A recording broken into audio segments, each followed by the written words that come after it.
avec la maladie de la Covid-19, tout a été dérangé. Le temps pour organiser, ça fait qu'il fallait un peu bousculer. Mais il intervient aussi le calendrier, l'agenda du Père Évêque. On ne pouvait pas aussitôt placer ça au mois de mars, parce que c'était un agenda de plein. Et c'est comme ça que nous sommes à la première semaine du mois d'avril. Et là, je dois déjà rencontrer le Père Évêque pour être fixé. Mais toujours est-il que les Journées catholiques de l'enseignement doivent être organisées chaque année et on ne peut pas, il n'y a pas de raison pour reporter. Et vous vous rappelez, c'est la convention, c'est la date anniversaire de notre convention avec l'État, entre l'État et l'Église. Et c'est aussi pour nous une occasion de confirmer notre identité catholique et aussi continuer, n'est-ce pas, avec cette proximité qu'il y a entre le Père Évêque et le monde des opérateurs pédagogiques. Vous comprendrez que nous n'avons que 2 jours pour organiser le déroulement de ces journées catholiques de l'enseignement. Il y a d'autres activités ou bien d'autres commissions d'office qui tombent.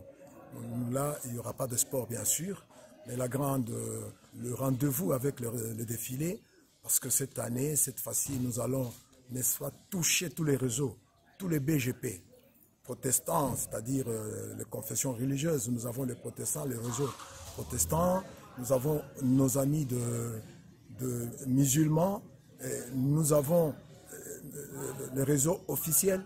Tous ces gens-là, au moins une ou deux écoles par réseau, ils vont nous accompagner. C'est aussi pour nous, s'il faut parler en termes de prélude, pour annoncer l'année, le 30 avril, où nous fêtons officiellement les journées de l'enseignement. On se base toujours sur le thème qui est développé au niveau de Chiloa. On choisit le thème. C'est un rapport de ça. Hein. Évidemment, on en profite parce que là, il faut que le Père Évêque est là, à cette grande célébration eucharistique qui va clôturer nos journées. Et là, c'est par rapport à ça qu'on va développer. On continue à renforcer parce que nous sommes une famille éducationnelle, mais qui n'est pas en dehors de l'Église, qui n'est pas en dehors des normes de l'Église. Voilà maintenant de préparatifs. Le préparatif, déjà, comme je vous ai dit, le sport est mis à côté. Bon, laissez-moi vous dire qu'il y aura 2 conférences. Il y aura Papa Bailly qui va beaucoup plus parler de la jeunesse. On revient avec Papa François qui va parler de la prise en charge psychologique de l'enseignant. Et c'est vraiment très intéressant. Nous avons eu à étendre ça dans les différents BGP. Et il revient maintenant.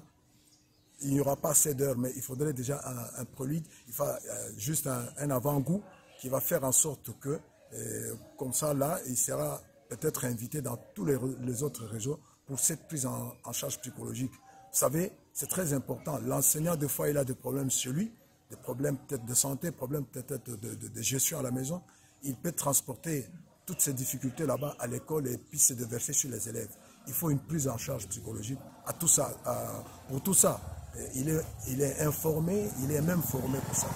Je dis aux élèves qu'ils se préparent déjà, parce que les chefs de tonneau savent. Déjà, je voudrais que les 2 semaines ici soient, qu'on réserve quelques heures juste pour la marche. Je voudrais demander aux enseignants, si vous n'avez pas envie de venir défiler, ne venez pas avec cette marche en train de balancer les bras comme quelqu'un qu'on a poussé. Nous sommes à la 14e, presque à la 14e édition. Je crois que les gens ont plus de goût. Vous savez, je me rappelle du fait Norbert Malangou, directeur à l'épée étoile, comment il marchait là-bas. Nous voulons des gens qui viennent défiler au vrai sens du mot, pas des gens qui viennent faire semblant de défiler. C'est ça que je demande au chef d'établissement, de m'envoyer les enseignants qui partagent ma vision, qui partagent la vision de notre Père Évêque. Vous aviez parlé aussi de la participation de l'association des mamans enseignantes catholiques. Qu'en est-il? La MECA, cette fois-ci, la MECA vient encore renforcer. Vous savez, il y a eu une édition où la MECA a été invitée et ça c'était beau. Lorsque les mamans prennent quelque chose, nous prennent en charge, vous savez, c'est les mamans, c'est l'émotion, c'est tout ça. Et la MECA a décidé de nous accompagner à chaque édition comme ça.